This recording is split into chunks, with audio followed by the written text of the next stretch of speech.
आजादी का अमृत महोत्सव।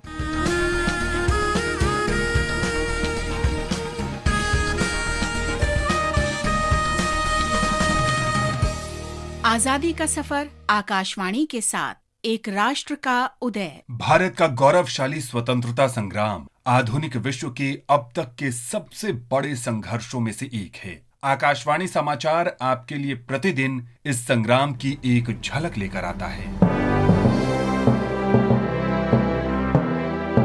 आज की कड़ी में हम गांधीवादी स्वतंत्रता सेनानी दीनबंधु चार्ल्स फ्रीर एंड्रयूज को याद कर रहे हैं, जो 20 मार्च 1904 को भारत आए और दिल्ली के सेंट स्टीफेंस कॉलेज से जुड़ गए। भारत में अपने लंबे प्रवास के दौरान इस ब्रिटिश समाज सुधारक ने भारतीय जनता की सामाजिक, आर्थिक और राजनीतिक समस्याओं को समझा। उन्होंने महात्मा गांधी, गोपाल कृष्ण गोखले और अन्य प्रमुख भारतीयों के सहयोग से ब्रिटिश शासन के खिलाफ लड़ाई लड़ी। एंड्रयूज के रविंद्रनाथ टैगोर के साथ भी गहरे संबंध थे। टैगोर ने उन्हें कई अवसरों पर शांति निकेतन आमंत्रित किया था। सुजन माझी रे कौन घाट लगई बतोहरीना। एंड्रयूज ने महात्मा गांधी के साथ मिलकर अनुबंध व्यवस्था के खिलाफ अफ्रीका में भी काम किया था और वहां के भारतीयों को उनके बुनियादी अधिकार दिलाने में सफलता हासिल की थी। भारतीय उन्हें दीनबंधु यानी गरीबों और शोषितों का मित्र कहते थे। एंड्रयूज एक प्रसिद्ध लेखक भी थे। उन्होंने सैकड़ों लेखों के साथ साथ लगभग 1 दर्जन ऐसी रचनाएं रचीं जिनका आम भारतीय के जीवन के साथ मानव जाति की समस्याओं से गहरा संबंध था।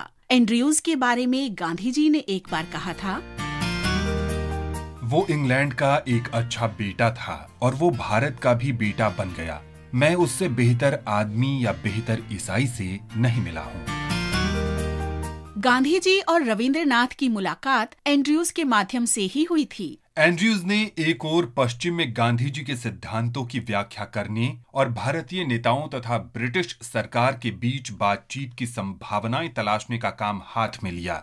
दूसरी ओर वे विश्व भारती की स्थापना में गुरुदेव रविंद्रनाथ टैगोर का सहयोग कर रहे थे और उनके साथ भारत तथा विदेशों की यात्रा भी की। আমাদের শান্তি নিকেতন সে যে সব হতে আপন, আমাদের সব হতে আপন, আমাদের শান্তি নিকেতন।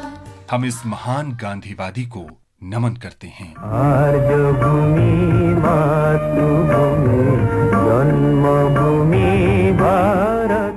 हम स्वतंत्रता सेनानी खगपति बोहरा को भी याद कर रहे हैं, जिनकी मृत्यु 20 मार्च 1943 को हुई थी। ओडिशा के कोरापुट के निवासी खगपति ने अगस्त 1942 में ओडिशा में भारत छोड़ो आंदोलन में सक्रिय रूप से भाग लिया था। उन्हें ब्रिटिश पुलिस ने हिरासत में ले लिया और नबरंगपुर जेल में रखा। जेल में अस्वच्छता और चिकित्सा सुविधाओं की कमी के कारण खगपति गंभीर रूप से बीमार पड़ गए। उन्हें पहले 17 फरवरी 1943 को अस्पताल में भर्ती कराया गया था, लेकिन बाद में अन्य राजनीतिक कैदियों के साथ कोरापुट जिला जेल में स्थानांतरित कर दिया गया। खगपति बोहरा की 20 मार्च 1943 को कारावास में हृदय गति रुक जाने से मृत्यु हो गई।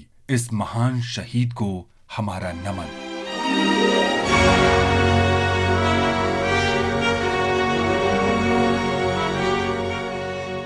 आज हम दिल्ली निवासी शहीद सरफराज खान को भी याद कर रहे हैं, जिन्होंने 1857 में भारतीय स्वतंत्रता के पहले युद्ध में भाग लिया था। वो दिल्ली में सेना में शामिल हुए और ब्रिटिश सेना के खिलाफ लड़ाई में सक्रिय रूप से भाग लिया। दिल्ली पर फिर से कब्जा करने के बाद उन्हें ब्रिटिश सैनिकों ने पकड़ लिया और 20 मार्च 1858 को फांसी पर लटका दिया। इस महान शहीद को हमारा नमन।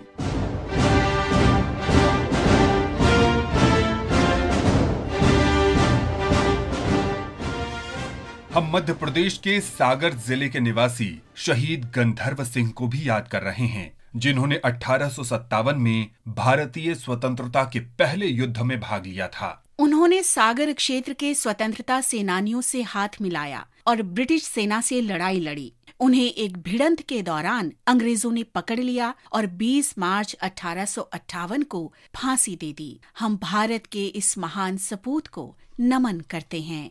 इसके साथ ही आजादी का सफर आकाशवाणी समाचार के साथ श्रृंखला का ये अंक समाप्त हुआ। मिलते हैं कल अगली कड़ी में।